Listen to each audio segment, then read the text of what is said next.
Hello and welcome. My name is Amninder and my channel name is Get Knowledge with Me. I hope you all are doing great in your life and enjoying your life. Well, today's topic is how to make a timetable and the important things which you have to remember before making a timetable. So timetable basically ਜੇ ਗੱਲ ਕਰੀਏ ਤਾਂ ਬਹੁਤ important role play ਕਰਦਾ ਹੈ to identify the weak points and strong points of our self and also ਇਹਦੇ ਨਾਲ proper ਤਰੀਕੇ ਨਾਲ ਟਾਈਮ ਯੂਟਿਲਾਈਜ਼ ਵੀ ਹੁੰਦਾ ਹੈ ਐਂਡ ਮੈਨੇਜ ਵੀ ਹੁੰਦਾ ਹੈ। ਸਟੂਡੈਂਟਸ ਲਈ ਟਾਈਮ ਟੇਬਲ ਬਣਾਉਣਾ ਬਹੁਤ ਹੀ ਇੰਪੋਰਟੈਂਟ ਹੈ ਕਿਉਂਕਿ ਅੱਜ ਕੱਲ੍ਹ ਜਿਵੇਂ ਕੰਪੀਟੀਸ਼ਨ ਵੱਧ ਰਿਹਾ ਤਾਂ ਸਿਲੇਬਸ ਵੀ ਵੱਧ ਰਿਹਾ, ਐਕਟੀਵਿਟੀਜ਼ ਵੀ ਵੱਧ ਰਹੀਆਂ, ਤਾਂ ਹਰ ਇੱਕ ਫੀਲਡ ਦੇ ਵਿੱਚ ਬੱਚੇ ਨੂੰ ਗਰੋਥ ਕਰਨ ਦੇ ਲਈ ਟਾਈਮ ਟੇਬਲ ਬਣਾਉਣਾ ਬਹੁਤ ਜ਼ਰੂਰੀ ਹੈ ਤਾਂ ਕਿ ਉਹ ਹਰ ਚੀਜ਼ ਨੂੰ ਪ੍ਰੋਪਰ ਟਾਈਮ ਦੇ ਸਕੇ। ਸੋ ਇਸ ਵੀਡੀਓ ਦੇ ਵਿੱਚ ਮੈਂ ਉਹਨਾਂ ਟਿਪਸ ਦੀ ਹੀ ਗੱਲ ਕਰੂੰਗੀ ਜਿਹੜੇ ਕਿ ਤੁਹਾਡੇ ਲਈ ਬੈਨੀਫੀਸ਼ੀਅਲ ਰਹਿਣਗੀਆਂ ਐਂਡ ਆਲਸੋ ਆਈ ਹੋਪ ਕਿ ਤੁਸੀਂ ਉਹਨਾਂ ਨੂੰ ਫੋਲੋ ਵੀ ਕਰੋਗੇ ਐਂਡ ਤੁਹਾਡੇ ਲਈ ਬਹੁਤ ਬਹੁਤ ਬਹੁਤ ਜ਼ਿਆਦਾ ਬੈਨੀਫੀਸ਼ੀਅਲ ਰਹਿਣਗੀਆਂ। So without wasting any time let's begin the video and if you are new to this channel then don't forget to like, share and subscribe to my YouTube channel. Let's begin the video. So the first thing which you have to remember before making a timetable या फिर timetable बनाने समय उस चीज़ का ध्यान रखना बहुत ज़्यादा ज़रूरी है that is overall growth कि जो भी तुसी timetable बना रहे हो ਉਹਦੇ ਵਿੱਚ ਤੁਹਾਡੀ overall growth ਹੋ ਰਹੀ ਹੋਵੇ। ਇਹ ਨਾ ਹੋਵੇ ਕਿ ਤੁਹਾਡਾ ਸਿਰਫ ਇੱਕ ਚੀਜ਼ ਨੂੰ ਲੈ ਕੇ ਫੋਕਸ ਹੋਵੇ। ਸਪੈਸ਼ਲੀ ਜਿਹੜੇ ਸਟੂਡੈਂਟਸ ਨੇ, ਸਟੂਡੈਂਟ ਲਾਈਫ ਇੱਦਾਂ ਦੀ ਹੁੰਦੀ ਹੈ ਕਿ ਜੇ ਅਸੀਂ ਉਸ ਟਾਈਮ ਦੇ ਉੱਪਰ ਸਿੱਖਣਾ ਸ਼ੁਰੂ ਕਰਦੇ ਹਾਂ ਨਾ ਤਾਂ ਅਸੀਂ ਬਹੁਤ ਈਜ਼ੀਲੀ ਹਰ ਇੱਕ ਚੀਜ਼ ਨੂੰ ਗ੍ਰਾਸਪ ਕਰ ਸਕਦੇ ਹਾਂ ਕਿਉਂਕਿ ਸਾਡੀ ਰਿਸੈਪਟਿਵ ਪਾਵਰ ਬਹੁਤ ਜ਼ਿਆਦਾ ਹਾਈ ਹੁੰਦੀ ਆ ਉਸ ਟਾਈਮ 'ਤੇ, ਬਹੁਤ ਜ਼ਿਆਦਾ ਹੁੰਦੀ ਆ। ਠੀਕ ਹੈ, ਆਪਾਂ ਈਜ਼ੀਲੀ ਚੀਜ਼ਾਂ ਨੂੰ ਅੰਡਰਸਟੈਂਡ ਕਰ ਲੈਂਦੇ ਹਾਂ। ਐਟ ਦੀ ਸੇਮ ਟਾਈਮ ਜਿਵੇਂ ਜਿਵੇਂ ਜ਼ਮਾਨਾ ਬਦਲ ਰਿਹਾ, ਕੰਪੀਟੀਸ਼ਨ ਵੱਧ ਰਿਹਾ, ਹਰ ਇੱਕ ਫੀਲਡ ਦੇ ਵਿੱਚ ਇਹੋ ਜਿਹੇ ਇੰਪਲਾਈਜ਼ ਜਾਂ ਇੰਪਲਾਇਰ ਦੀ ਲੋੜ ਪੈਂਦੀ ਹੈ ਜਿਹਦੇ ਵਿੱਚ ਪ੍ਰੋਪਰ ਟੈਲੈਂਟ ਹੋਵੇ ਹਰ ਇੱਕ ਚੀਜ਼ ਨੂੰ ਲੈ ਕੇ। ਸਟੱਡੀ ਦੇ ਵਿੱਚ ਵੀ ਉਹ ਪਰਸਨ ਹਾਈਐਸਟ ਲੈਵਲ 'ਤੇ ਹੋਵੇ, ਟੈਲੈਂਟ ਵੀ ਉਸ ਪਰਸਨ ਦੇ ਵਿੱਚ ਹੋਵੇ, ਕੌਨਫੀਡੈਂਸ ਵੀ ਹੋਵੇ। ਸੋ ਸਾਨੂੰ ਵੀ ਆਪਣਾ ਟਾਈਮ ਟੇਬਲ ਇਸ ਤਰੀਕੇ ਨਾਲ ਬਣਾਉਣਾ ਚਾਹੀਦਾ ਹੈ ਕਿ ਹਰ ਇੱਕ ਚੀਜ਼ ਦੇ ਵਿੱਚ ਸਾਡੀ ਇੰਪਰੂਵਮੈਂਟ ਹੋ ਰਹੀ ਹੋਵੇ। ਤੁਹਾਡੀਆਂ ਐਕਟੀਵਿਟੀਜ਼ ਇਸ ਤਰੀਕੇ ਨਾਲ ਟਾਈਮ ਟੇਬਲ ਦੇ ਵਿੱਚ ਇਨਕਲੂਡ ਹੋਣੀਆਂ ਚਾਹੀਦੀਆਂ ਕਿ ਤੁਸੀਂ ਹਰ ਇੱਕ ਤਰੀਕੇ ਨੂੰ, ਹਰ ਇੱਕ ਚੀਜ਼ ਨੂੰ ਤੁਸੀਂ ਪ੍ਰੋਪਰ ਟਾਈਮ ਦੇਵੋ ਅਤੇ ਉਹ ਤੁਹਾਡੀ ਲਾਈਫ ਦੇ ਵਿੱਚ ਤੁਹਾਨੂੰ ਇੰਪਰੂਵ ਕਰਨ ਦੇ ਵਿੱਚ ਹੈਲਪ ਕਰੇ। ਸੋ ਦਿਸ ਟਿਪ ਇਜ਼ ਵੈਰੀ ਇੰਪੋਰਟੈਂਟ। ਇਹਨੂੰ ਧਿਆਨ 'ਚ ਰੱਖ ਕੇ ਹੀ ਤੁਸੀਂ ਸਾਰੀਆਂ ਐਕਟੀਵਿਟੀਜ਼ ਨੂੰ ਫੋਕਸ ਕਰਕੇ ਰੱਖਣਾ ਹੈਗਾ। ਸਾਡਾ ਏਮ ਤਾਂ ਲਾਈਫ ਦੇ ਵਿੱਚ ਜ਼ਰੂਰ ਹੁੰਦਾ ਕਿ ਅਸੀਂ ਕੁਛ ਬਣਨਾ ਚਾਹੁੰਦੇ ਹਾਂ ਜਾਂ ਕੋਈ ਵੀ ਏਮ IPS ਆਫਿਸਰ ਬਣਨਾ ਜਾਂ ਕੁਛ ਵੀ ਬਣਨਾ ਹੈਗਾ, ਤਾਂ ਉੱਥੋਂ ਤੱਕ ਪਹੁੰਚਣ ਲਈ ਵੀ ਸਾਨੂੰ ਬਹੁਤ ਹਾਰਡ ਵਰਕ, ਬਹੁਤ ਮਿਹਨਤ ਦੀ ਜ਼ਰੂਰਤ ਹੁੰਦੀ ਆ, ਓਵਰਆਲ ਦੀ ਗਰੋਥ ਦੀ ਜ਼ਰੂਰਤ ਹੁੰਦੀ ਆ। ਸੋ ਇਸੇ ਲਈ ਇਹਨਾਂ ਸਾਰੇ ਫੈਕਟਰਸ ਨੂੰ ਧਿਆਨ 'ਚ ਰੱਖਦੇ ਹੋਏ ਹੀ ਤੁਸੀਂ ਆਪਦਾ ਟਾਈਮ ਟੇਬਲ ਪ੍ਰਪੇਅਰ ਕਰਨਾ ਹੈ ਜਿਹੜਾ ਕਿ ਬਹੁਤ ਇੰਪੋਰਟੈਂਟ ਹੈ। So the second most important thing which you have to remember before making a timetable that is proper time management. Time management ਬਾਰੇ ਨੌਲੇਜ ਹੋਣੀ ਬਹੁਤ ਜ਼ਿਆਦਾ ਜ਼ਰੂਰੀ ਹੈ ਕਿ ਸਾਡਾ ਸਮਾਂ ਕਿੱਥੇ ਵੇਸਟ ਹੋ ਰਿਹਾ, ਕਿੱਥੇ ਯੂਟੀਲਾਈਜ਼ ਹੋ ਰਿਹਾ, ਕਿੱਥੇ ਸਾਨੂੰ ਸਮਾਂ ਦੇਣ ਦੀ ਜ਼ਰੂਰਤ ਹੈਗੀ ਆ। ਤਾਂ ਇਹਦੇ ਨਾਲ ਹੀ ਅਸੀਂ ਆਪਦੀ ਲਾਈਫ ਨੂੰ ਹੋਰ ਵੀ ਜ਼ਿਆਦਾ ਔਰਗੇਨਾਈਜ਼ ਕਰ ਸਕਦੇ ਹਾਂ, ਆਪਦੀਆਂ ਐਕਟੀਵਿਟੀਜ਼ ਨੂੰ ਹੋਰ ਵੀ ਜ਼ਿਆਦਾ ਵਧੀਆ ਤਰੀਕੇ ਦੇ ਨਾਲ ਔਰਗੇਨਾਈਜ਼ ਪਲੱਸ ਫੋਲੋ ਕਰ ਸਕਦੇ ਹਾਂ। ਸੋ ਇਹਦੇ ਲਈ ਕੀ ਕਰਨਾ ਤੁਸੀਂ ਵੀ ਜੋ ਵੀ ਤੁਸੀਂ ਟਾਈਮ ਟੇਬਲ ਬਣਾ ਰਹੇ ਹੋ ਉਸ ਟਾਈਮ ਟੇਬਲ ਦੇ ਵਿੱਚ ਕਿਸ ਐਕਟੀਵਿਟੀ ਨੂੰ ਤੁਸੀਂ ਕਿੰਨਾ ਟਾਈਮ ਦੇਣਾ ਹੈਗਾ ਉਸ ਚੀਜ਼ ਦਾ ਧਿਆਨ ਰੱਖਣਾ ਵੀ ਤੁਹਾਡੇ ਲਈ ਬਹੁਤ ਜ਼ਰੂਰੀ ਆ। ਫੋਰ ਐਗਜ਼ਾਮਪਲ ਸਟੂਡੈਂਟਸ ਦੀ ਮੈਂ ਜੇ ਗੱਲ ਕਰਾਂ ਤਾਂ ਮੰਨ ਲਓ ਤੁਹਾਡੇ ਕੋਲ 2 ਚੈਪਟਰਸ ਨੇ, ਤੁਸੀਂ ਇੱਕ ਦਿਨ ਦੇ ਵਿੱਚ ਇੱਕ ਸਬਜੈਕਟ ਦੇ 2 ਚੈਪਟਰਸ ਕਰਨੇ ਨੇ। ਉਹਦੇ ਵਿੱਚੋਂ ਇੱਕ ਚੈਪਟਰ ਤੁਹਾਡਾ ਬਹੁਤ ਡਿਫੀਕਲਟ ਹੈ ਅਤੇ ਇੱਕ ਚੈਪਟਰ ਤੁਹਾਡਾ ਬਹੁਤ ਈਜ਼ੀ ਆ। ਤਾਂ ਤੁਸੀਂ ਕੀ ਕੀਤਾ ਕਿ ਤੁਸੀਂ 1 ਆਰ ਫਸਟ ਈਜ਼ੀ ਚੈਪਟਰ ਨੂੰ ਦੇਤਾ ਐਂਡ 1 ਆਰ ਸੈਕਿੰਡ ਜੋ ਡਿਫੀਕਲਟ ਚੈਪਟਰ ਸੀਗਾ ਉਹਨੂੰ ਦੇਤਾ। ਤਾਂ ਹੁਣ ਇੱਥੇ ਕੀ ਹੋਇਆ ਜੀ, ਪ੍ਰੋਪਰ ਤੁਸੀਂ ਤਰੀਕੇ ਨਾਲ ਟਾਈਮ ਡਿਵਾਈਡ ਨਹੀਂ ਕੀਤਾ ਹੈਗਾ ਤਾਂ ਸਟਾਰਟਿੰਗ ਦੇ ਵਿੱਚ ਹੀ ਤੁਸੀਂ ਗਲਤ ਟਾਈਮ ਮੈਨੇਜ ਕਰ ਚੁੱਕੇ ਹੋਗੇ। ਕਿਉਂਕਿ ਈਜ਼ੀ ਚੈਪਟਰ ਆਪਾਂ ਨੂੰ ਪਤਾ ਹੈ ਕਿ ਬਹੁਤ ਈਜ਼ੀਲੀ ਹੋ ਜਾਊਗਾ, 30 ਮਿੰਟਸ ਦੇ ਵਿੱਚ ਹੋ ਜਾਊਗਾ, ਬਟ ਡਿਫੀਕਲਟ ਚੈਪਟਰ 1 ਆਰ ਦੇ ਵਿੱਚ ਹੋਊਗਾ। ਪਰ ਤੁਸੀਂ ਦੋਨਾਂ ਨੂੰ ਟਾਈਮ ਕੀ ਦਿੱਤਾ ਜੀ, ਸੇਮ ਦਿੱਤਾ, ਜਿਹਦੇ ਨਾਲ ਸ਼ੁਰੂ ਦੇ ਵਿੱਚ ਹੀ ਤੁਸੀਂ ਟਾਈਮ ਨੂੰ ਬਹੁਤ ਗਲਤ ਤਰੀਕੇ ਨਾਲ ਮੈਨੇਜ ਕੀਤਾ ਐਂਡ ਇਹਦੇ ਨਾਲ ਤੁਹਾਡੇ ਜੋ 30 ਮਿੰਟਸ ਨੇ ਉਹ ਵੇਸਟ ਹੋਏ ਨੇ। ਠੀਕ ਹੈ, ਸੋ ਇਹ ਚੀਜ਼ ਨਹੀਂ ਕਰਨੀ। ਧਿਆਨ ਰੱਖਣਾ ਹੈ ਕਿ ਕਿਹੜੀ ਐਕਟੀਵਿਟੀ ਨੂੰ ਅਸੀਂ ਕਿੰਨਾ ਟਾਈਮ ਦੇਣਾ ਹੈ ਅਤੇ ਉਹ ਐਕਟੀਵਿਟੀ ਕਿੰਨਾ ਟਾਈਮ ਲਊਗੀ, ਉਸ ਤਰੀਕੇ ਨਾਲ ਟਾਈਮ ਦੇਣਾ। ਐਵੇਂ ਨਹੀਂ ਕਿ ਤੁਸੀਂ ਕਿਸੇ ਵੀ ਐਕਟੀਵਿਟੀ ਨੂੰ ਬਿਨਾਂ ਸੋਚੇ ਸਮਝੇ 2 ਘੰਟੇ 3 ਘੰਟੇ ਜਾਂ ਅੱਧਾ ਘੰਟਾ ਇਸ ਤਰੀਕੇ ਨਾਲ ਟਾਈਮ ਦੇ ਰਹੇ ਹੋ। ਸੋ ਧਿਆਨ 'ਚ ਰੱਖਣੀ ਹੈ ਇਹ ਟਿਪ ਵੀ। ਸੋ ਦੀ next tip, set time activities accordingly. Means ਤੁਸੀਂ ਕਰਨਾ ਕੀ ਆ, ਇਹਦੇ ਵਿੱਚ ਕੀ ਹੁੰਦਾ ਕਿ ਅਸੀਂ ਟਾਈਮ ਟੇਬਲ ਬਣਾ ਤਾਂ ਲੈਂਦੇ ਹਾਂ ਪਰ ਸਾਡੇ ਤੋਂ ਫੋਲੋ ਨਹੀਂ ਹੋ ਪਾਉਂਦਾ। ਕਿਉਂ ਨਹੀਂ ਫੋਲੋ ਹੁੰਦਾ? ਕਿਉਂਕਿ ਅਸੀਂ ਆਪਦੇ ਟਾਈਮ ਟੇਬਲ ਨੂੰ ਆਪਦੇ ਸਕੈਜੂਲ ਦੇ ਵਿੱਚ ਪ੍ਰੋਪਰਲੀ ਫਿੱਟ ਨਹੀਂ ਕਰ ਪਾਉਂਦੇ ਹੈਗੇ। ਜਿਸ ਤਰ੍ਹਾਂ ਦੀਆਂ ਸਿਚੁਏਸ਼ਨਸ ਹੁੰਦੀਆਂ ਨੇ, ਸਿਚੁਏਸ਼ਨਸ ਦੇ ਅਕੋਰਡਿੰਗ ਅਸੀਂ ਟਾਈਮ ਟੇਬਲ ਨਹੀਂ ਬਣਾਉਂਦੇ ਹੈਗੇ।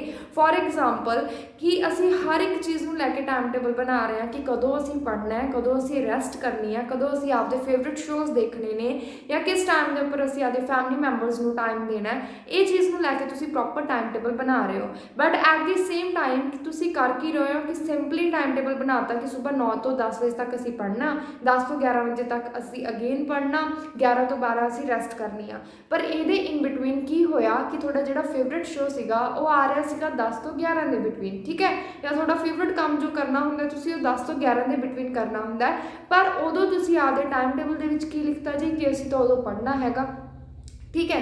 ਸੋ ਇਹਦੇ ਨਾਲ ਹੋਊਗਾ ਕਿ ਤੁਹਾਡਾ ਟਾਈਮ ਜਿਹੜਾ ਹੈਗਾ ਉਹ ਕਲੈਸ਼ ਹੋ ਜਾਊਗਾ। ਜਦੋਂ ਤੁਹਾਡਾ ਉਹ ਟਾਈਮ ਪੀਰੀਅਡ ਆਊਗਾ ਉਸ ਟਾਈਮ 'ਤੇ ਤੁਹਾਡਾ ਟੀਵੀ 'ਤੇ ਫੇਵਰਟ ਸ਼ੋਅ ਚੱਲ ਰਿਹਾ ਹੋਊਗਾ ਬਟ ਟਾਈਮ ਟੇਬਲ ਦੇ ਅਕੋਰਡਿੰਗ ਤੁਸੀਂ ਪੜ੍ਹਨਾ ਹੈਗਾ। ਜਾਂ ਤਾਂ ਹੁਣ ਤੁਸੀਂ ਕੀ ਕਰੋਗੇ ਕਿ ਟਾਈਮ ਟੇਬਲ ਨੂੰ ਸਕਿਪ ਕਰ ਦੋਗੇ, ਅਤੇ ਜਾਂ ਫਿਰ ਤੁਸੀਂ ਕੀ ਕਰੋਗੇ ਜੀ ਆਪਦੇ ਫੇਵਰਟ ਸ਼ੋਅ ਨੂੰ ਸਕਿਪ ਕਰ ਦੋਗੇ। ਜਦੋਂ ਫੇਵਰਟ ਸ਼ੋਅ ਨੂੰ ਸਕਿਪ ਕਰੋਗੇ ਤਾਂ ਤੁਹਾਡਾ ਮਾਈਂਡ ਉੱਧਰ ਹੀ ਉਹਨਾਂ ਟਾਈਮ ਲੱਗਿਆ ਰਹੂਗਾ ਵੀ ਪਤਾ ਨਹੀਂ ਟੀਵੀ ਦੇ ਵਿੱਚ ਕੀ ਹੋਇਆ ਕੀ ਨਹੀਂ ਹੋਇਆ, ਤਾਂ ਉਹਦੇ ਨਾਲ ਤੁਹਾਡੀ ਸਟੱਡੀ ਦੇ ਉੱਪਰ ਕੌਨਸਨਟ੍ਰੇਸ਼ਨ ਨਹੀਂ ਬਣਦੀ ਹੈਗੀ। ਕੌਨਸਨਟ੍ਰੇਸ਼ਨ ਨਹੀਂ ਬਣੂਗੀ ਤਾਂ ਤੁਸੀਂ ਪੜ੍ਹਾਈ ਦੇ ਵਿੱਚ ਵਧੀਆ ਤਰੀਕੇ ਨਾਲ ਸਕੋਰ ਨਹੀਂ ਲੈ ਪਾਓਗੇ। ਐਟ ਦੀ ਸੇਮ ਟਾਈਮ ਤੁਸੀਂ ਜਿਹੜਾ ਫ੍ਰੀ ਟਾਈਮ ਰੱਖਿਆ ਸੀਗਾ ਉਹ ਰੱਖਿਆ ਸੀ 11 ਤੋਂ 12 ਵਜੇ ਦੇ ਬਿਟਵੀਨ। ਉਸ ਟਾਈਮ ਦੇ ਉੱਪਰ ਨਾ ਤਾਂ ਤੁਸੀਂ ਫੈਮਿਲੀ ਨਾਲ ਟਾਈਮ ਸਪੈਂਡ ਕਰ ਸਕਦੇ ਹੋ ਕਿਉਂਕਿ ਉਹ ਸਾਰੇ ਬਿਜ਼ੀ ਨੇ, ਠੀਕ ਹੈ, ਨਾ ਤੁਹਾਡਾ ਟੀਵੀ 'ਤੇ ਕੋਈ ਫੇਵਰਟ ਸ਼ੋਅ ਆ ਰਿਹਾ, ਨਾ ਤੁਸੀਂ ਫੋਨ 'ਤੇ ਲੱਗ ਸਕਦੇ ਹੋ। ਉਹ ਟਾਈਮ ਤੁਸੀਂ ਵਿਹਲੇ ਬਹਿ ਕੇ ਜਸਟ ਬੋਰ ਹੀ ਹੋਵੋਗੇ। ਸੋ ਅਕੋਰਡਿੰਗਲੀ ਟਾਈਮ ਨੂੰ ਮੈਨੇਜ ਕਰਿਆ ਕਰੋ ਕਿ ਸਵੇਰ 8 ਤੋਂ 9 ਅਗਰ ਤੁਹਾਡੇ ਫੈਮਿਲੀ ਮੈਂਬਰਸ ਫ੍ਰੀ ਨੇ ਉਸ ਟਾਈਮ ਦੇ ਉੱਪਰ ਤੁਸੀਂ ਬ੍ਰੈਕਫਾਸਟ ਕਰਦੇ ਹੋ ਤਾਂ ਉਸ ਟਾਈਮ 'ਤੇ ਤੁਹਾਡਾ ਬ੍ਰੈਕਫਾਸਟ ਦਾ ਟਾਈਮ ਹੀ ਹੋਣਾ ਚਾਹੀਦਾ ਤੁਹਾਡੇ ਟਾਈਮ ਟੇਬਲ ਦੇ ਵਿੱਚ। ਜਿਸ ਟਾਈਮ ਦੇ ਉੱਪਰ ਤੁਹਾਡੀਆਂ ਫੇਵਰਟ ਐਕਟੀਵਿਟੀਜ਼ ਦਾ ਟਾਈਮ ਹੁੰਦਾ ਟੀਵੀ 'ਤੇ ਜਾਂ ਮੋਬਾਈਲ ਫੋਨ 'ਤੇ, ਜਾਂ ਤੁਸੀਂ ਆਪਦੇ ਫਰੈਂਡਸ ਦੇ ਨਾਲ ਬਾਹਰ ਜਾਣਾ ਹੁੰਦਾ ਹੈ ਜਾਂ ਕੋਈ ਵੀ ਹੋਰ ਕੰਮ ਲਈ, ਤਾਂ ਉਹਨੂੰ ਉਸ ਟਾਈਮ 'ਤੇ ਹੀ ਰੱਖੋ, ਉਹਨੂੰ ਚੇਂਜ ਨਾ ਕਰੋ, ਠੀਕ ਹੈ। ਤਾਂ ਜਦੋਂ ਵੀ ਟਾਈਮ ਟੇਬਲ ਬਣਾਉਣਾ ਆਪਦੀ ਡੇਲੀ ਸਿਚੁਏਸ਼ਨਸ ਨੂੰ ਧਿਆਨ 'ਚ ਰੱਖ ਕੇ ਹੀ ਟਾਈਮ ਟੇਬਲ ਬਣਾਉਣਾ ਹੈ। ਇਹ ਨਹੀਂ ਹੈਗਾ ਕਿ ਸਿੰਪਲੀ ਜਸਟ ਬਣਾਤਾ ਕਿ ਇੰਨੇ ਤੋਂ ਇੰਨੇ ਅਸੀਂ ਆਹ ਕਰਨਾ ਹੈ, ਦੈਟ ਮੀਨਸ ਕਰਨਾ ਹੈ। ਇਹਦੇ ਨਾਲ ਤੁਹਾਡੀ ਕੌਨਸਨਟ੍ਰੇਸ਼ਨ ਕਦੇ ਵੀ ਪੜ੍ਹਾਈ ਦੇ ਵਿੱਚ ਨਹੀਂ ਬਣੂਗੀ, ਪਲੱਸ ਤੁਸੀਂ ਆਪਦੇ ਟਾਈਮ ਟੇਬਲ ਤੋਂ ਬੋਰ ਹੋ ਕੇ ਉਹਨੂੰ ਭੁੱਲ ਵੀ ਜਾਓਗੇ, ਠੀਕ ਹੈ। ਇਹੀ ਪ੍ਰੋਬਲਮ ਹੁੰਦੀ ਆ ਸਾਰੇ ਸਟੂਡੈਂਟਸ ਨਾਲ ਕਿ ਉਹ ਟਾਈਮ ਟੇਬਲ ਫੋਲੋ ਨਹੀਂ ਕਰ ਪਾਉਂਦੇ just because of these problems. Next step is set alternative time and options. Time table ਦੇ ਵਿੱਚ ਇੱਕ ਟਾਈਮ ਪੀਰੀਅਡ ਇਹੋ ਜਿਹਾ ਜ਼ਰੂਰ ਰੱਖੋ ਜਿੱਥੇ ਤੁਹਾਡੇ ਕੋਲ ਅਲਟਰਨੇਟਿਵ ਆਪਸ਼ਨ ਹੋਵੇ। ਬਾਏ ਚਾਂਸ ਕਈ ਵਾਰੀ ਕੀ ਹੁੰਦਾ ਕਿ ਘਰ ਦੇ ਵਿੱਚ ਗੈਸਟ ਆ ਜਾਂਦੇ ਨੇ ਜਾਂ ਕੋਈ ਅਰਜੈਂਟ ਕੰਮ ਹੋ ਜਾਂਦਾ ਜਿਹਦੇ ਵਜ੍ਹਾ ਕਰਕੇ ਜੋ ਐਕਟੀਵਿਟੀ ਅਸੀਂ ਰੱਖੀ ਹੋਈ ਸੀ ਕਿਸੇ ਟਾਈਮ 'ਤੇ, ਉਹ ਟਾਈਮ 'ਤੇ ਸਾਨੂੰ ਕਿਤੇ ਜਾਣਾ ਪੈ ਗਿਆ ਜਾਂ ਗੈਸਟ ਆ ਗਏ ਤਾਂ ਸਾਡੇ ਤੋਂ ਪੂਰੀ ਨਹੀਂ ਹੋਈ, ਤਾਂ ਉਹਨੂੰ ਕਰਨ ਦੇ ਲਈ ਤੁਹਾਡੇ ਕੋਲ ਇੱਕ ਅਲਟਰਨੇਟਿਵ ਟਾਈਮ ਵੀ ਹੋਣਾ ਚਾਹੀਦਾ ਤਾਂ ਕਿ ਅਗਰ ਉਹ ਉਸ ਟਾਈਮ 'ਤੇ ਸਕਿਪ ਹੋ ਗਈ ਹੈ ਤਾਂ ਤੁਹਾਡੇ ਕੋਲ ਹੋਰ ਟਾਈਮ ਕਰਨ ਲਈ ਜ਼ਰੂਰ ਹੋਵੇ ਉਸ ਐਕਟੀਵਿਟੀ ਨੂੰ। ਤਾਂ ਇਹਦੇ ਵਿੱਚ ਤੁਸੀਂ ਕੀ ਕਰ ਸਕਦੇ ਹੋ ਕਿ ਸ਼ਾਮ ਦੇ ਟਾਈਮ, ਠੀਕ ਹੈ, 7 ਵਜੇ ਤੋਂ ਲੈ ਕੇ 8 ਵਜੇ ਦੇ ਬਿਟਵੀਨ ਤੁਸੀਂ ਟਾਈਮ ਰੱਖ ਸਕਦੇ ਹੋ ਕਿ ਜਦੋਂ ਮੇਰੇ ਦਿਨ ਦੇ ਵਿੱਚ ਜੇ ਮੰਨ ਲਓ ਕੋਈ ਐਕਟੀਵਿਟੀ ਮੈਂ ਨਹੀਂ ਫੋਲੋ ਕਰ ਪਾਉਂਦਾ ਤਾਂ ਉਸ ਟਾਈਮ ਦੇ ਉੱਪਰ ਮੈਂ ਅਲਟਰਨੇਟਿਵ ਟਾਈਮ ਦੇ ਉੱਪਰ ਮੀਨਸ ਮੈਂ ਉਸ ਐਕਟੀਵਿਟੀ ਨੂੰ ਪੂਰਾ ਕਰੂੰਗਾ, ਜਿਹਦੇ ਨਾਲ ਤੁਸੀਂ ਬਿਲਕੁਲ ਵੀ ਕਦੇ ਵੀ ਐਕਸਕਿਊਜ਼ਸ ਨਹੀਂ ਦਿਓਗੇ ਕਿ ਉਸ ਟਾਈਮ 'ਤੇ ਆ ਹੋ ਗਿਆ ਸੀ ਜੀ, ਮੇਰੇ ਕੋਲੇ ਕੰਮ ਨਹੀਂ ਹੋਇਆ ਜਾਂ ਕੁਝ ਵੀ, ਹੈ ਨਾ। ਤਾਂ ਤੁਹਾਡੇ ਕੋਲੇ ਪ੍ਰੋਪਰ ਟਾਈਮ ਹੋਵੇ। ਸੋ ਇਸ ਤਰੀਕੇ ਨਾਲ ਅਗਰ ਤੁਸੀਂ ਸਮਾਰਟ ਵਰਕ ਕਰਕੇ ਚੱਲਦੇ ਹੋ ਨਾ ਤਾਂ ਤੁਹਾਡਾ ਕਦੇ ਵੀ ਐਕਟੀਵਿਟੀ ਸਕਿਪ ਨਹੀਂ ਹੋਣਗੀਆਂ, ਕਦੇ ਵੀ ਤੁਸੀਂ ਫੇਲ ਨਹੀਂ ਹੋਵੋਗੇ ਕਿਸੇ ਵੀ ਕੰਮ ਦੇ ਵਿੱਚ, ਪਲੱਸ ਤੁਹਾਨੂੰ ਟਾਈਮ ਮੈਨੇਜ ਕਰਨਾ ਵੀ ਜ਼ਰੂਰ ਆਊਗਾ ਤੇ ਤੁਸੀਂ ਹਰ ਇੱਕ ਚੀਜ਼ ਦੇ ਵਿੱਚ ਇੰਪਰੂਵ ਹੋਵੋਗੇ। Last but not least, take your activities on the end of the day, ਠੀਕ ਹੈ। ਐਂਡ 'ਤੇ ਜਦੋਂ ਤੁਹਾਡਾ ਡੇ ਖਤਮ ਹੁੰਦਾ ਹੈਗਾ, ਤੁਸੀਂ ਰਾਤ ਨੂੰ 9 ਵਜੇ ਸੌਂਦੇ ਹੋ ਜਾਂ 10 ਵਜੇ ਸੌਂਦੇ ਹੋ, ਉਸ ਟਾਈਮ ਦੇ ਉੱਪਰ ਆਪਦੇ ਡੇਲੀ ਐਕਟੀਵਿਟੀਜ਼ ਨੂੰ ਜ਼ਰੂਰ ਚੈੱਕ ਕਰੋ ਕਿ ਤੁਸੀਂ ਸਾਰੇ ਦਿਨ ਦੇ ਵਿੱਚ ਕੀ ਕੀਤਾ ਕੀ ਨਹੀਂ ਕੀਤਾ, ਕਿ ਤੁਸੀਂ ਸਾਰੀਆਂ ਐਕਟੀਵਿਟੀਜ਼ ਜੋ ਰੱਖੇ ਸੀ ਤੁਹਾਡੇ ਗੋਲਸ ਕਿ ਤੁਸੀਂ ਉਹਨਾਂ ਨੂੰ ਅਚੀਵ ਕੀਤਾ ਕਿ ਨਹੀਂ। ਇਹਦੇ ਨਾਲ ਸੀਰੀਅਸਲੀ ਤੁਸੀਂ ਐਗਜ਼ਾਮਿਨ ਕਰ ਪਾਓਗੇ ਕਿੱਥੇ ਤੁਸੀਂ ਕਿੰਨਾ ਟਾਈਮ ਵੇਸਟ ਕੀਤਾ, ਕੀ ਪਾਇਆ ਤੇ ਕੀ ਖੋਇਆ, ਹੈ ਨਾ। ਸੋ ਇਹ ਸਭ ਚੀਜ਼ਾਂ ਬਾਰੇ ਤੁਹਾਨੂੰ ਪਤਾ ਲੱਗੂਗਾ ਜੇ ਤੁਸੀਂ ਹੁਣੀ ਤੋਂ ਇਸ ਚੀਜ਼ ਨੂੰ ਫੋਲੋ ਕਰਨ ਲੱਗ ਜਾਂਦੇ ਹੋ, ਟਾਈਮ ਟੇਬਲ ਬਣਾ ਕੇ ਫੋਲੋ ਕਰਨ ਲੱਗ ਜਾਂਦੇ ਹੋ, ਸੀਰੀਅਸਲੀ ਤੁਹਾਡੀ ਲਾਈਫ ਬਹੁਤ ਜ਼ਿਆਦਾ ਇੰਪਰੂਵ ਹੋ ਜੂਗੀ, ਬਹੁਤ ਜ਼ਿਆਦਾ ਆਰਗੇਨਾਈਜ਼ ਹੋ ਜੂਗੀ। ਕਦੇ ਵੀ ਤੁਹਾਨੂੰ ਕਿਸੇ ਵੀ ਫੈਕਟਰ ਨੂੰ ਲੈ ਕੇ ਜਾਂ ਕਿਸੇ ਵੀ ਚੀਜ਼ ਨੂੰ ਲੈ ਕੇ ਕਨਫਿਊਜ਼ਨ ਨਹੀਂ ਕ੍ਰੀਏਟ ਹੋਊਗੀ। ਸਮਟਾਈਮ ਸਾਨੂੰ ਹੁੰਦਾ ਨਾ ਕਿ ਪਤਾ ਨਹੀਂ ਲੱਗਦਾ ਹੁਣ ਅਸੀਂ ਕੀ ਕਰੀਏ ਕੀ ਨਾ ਕਰੀਏ, ਉਹ ਸਾਡੇ ਹੱਥ 'ਚ ਹੀ ਹੁੰਦਾ। ਟਾਈਮ ਵੇਸਟ ਕਰਨਾ ਵੀ ਤੁਹਾਡੇ ਹੱਥ ਦੇ ਵਿੱਚ ਹੀ ਹੈ, ਠੀਕ ਹੈ। है ना।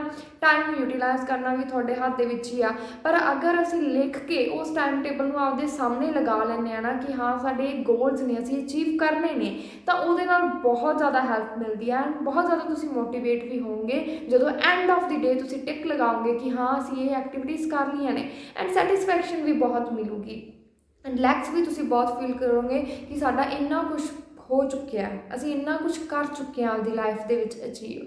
ਸੋ ਸਟੂਡੈਂਟਸ ਨੂੰ ਤਾਂ ਹੁਣੇ ਤੋਂ ਇਹ टाइम टेबल की हैबिट पा लैनी चाहिए आ, क्योंकि अजकल कॉम्पीटिशन अगेन मैं वही गल करा तो कॉम्पीटिशन डे बाय डे बहुत ज़्यादा वध रहा हैगा एंड अगर स्टूडेंट्स ने क्रैक करना हैगा कोई कॉम्पीटिटिव एग्जाम तो आपदे आप नूं डिसिपलिन करके रखना बहुत ज़रूरी आ।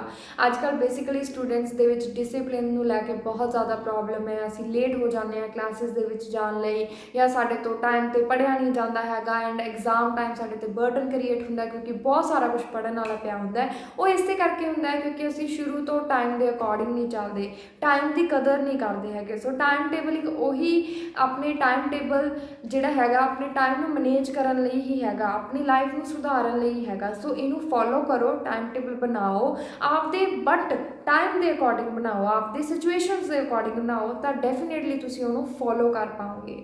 सो I hope this video will help you a lot and तुसीं इन्हां सारियां टिप्स नूं ध्यान च रख के टाइम टेबल बनाओगे एंड जरूर फॉलो भी करोगे।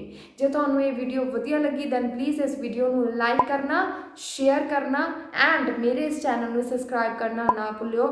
जे तुहानूं ये वीडियो वधिया लगी दैन मैनूं कॉमेंट सैक्शन दे विच कॉमेंट करके जरूर दस्सिओ कि तुहाडे लई तुहाडी फेवरेट टिप किहड़ी हैगी आ एंड किस टिप ने तुहाडी लाइफ दे विच तुहानूं बहुत ज़्यादा improve Karan they which help कीती आ।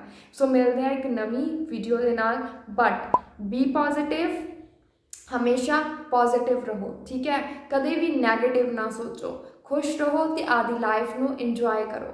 मिलते हैं एक नवी वीडियो के नाल, बाय।